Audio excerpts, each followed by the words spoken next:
Kasalukuyan, northeast monsoon pa rin po o amihan yung nakaka-apekto dyan sa may Luzon.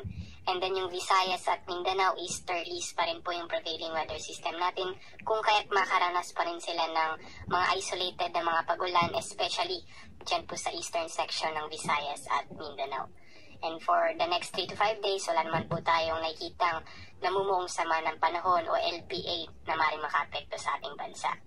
Kaya within 24 hours, ang Luzon, kasi dyan po sa may northern Luzon, yan po ay dyan sa Cordillera at Cagayan Valley, makaranas po sila ng maulap na kalangitan and then may hinang mga pagulan lamang. And then dito sa Metro Manila at yung nalalabing bahagi ng Luzon, fair weather po yung magiging panahon natin. Bahagyang maulap hanggang sa maulap yung mga kalangitan, liban nga lang sa mga isolated na mga pagulan, pero yung mga pagulan na po ito ay may hina lamang inaasahan natin. Agwat ng temperatura dyan sa Melawag, 23 to 32 degrees Celsius, Tuguegarao 22 to 28, sa Baguio ay 14 to 24, Metro Manila 23 to 32 degrees Celsius, Tagaytay 20 to 28, Legazpi 26 to 31 degrees Celsius, yan po sa Calayan Islands, 26 to 31 at sa Puerto Princesa, around 26 to 32 degrees Celsius. Para naman po sa Visayas at Mindanao, fair weather din po yung magiging panahon, bahagyang maulap hanggang sa maulap yung mga kalangitan. And then mga pag-ulan na mararanasan pagdating ng hapon at gabi, mga isolated rain showers, yung mga pulo-pulong mga bows ng ulan lamang. Sa Iloilo, 26 to 32 degrees Celsius as well as sa Cebu. Sa Tacloban, 25 to 32 degrees Celsius. Zamboanga ay mula 24 to 34 degrees Celsius. Cagayan de Oro, 23 to 32. Sa Davao naman ay mula 25 to 32 degrees Celsius.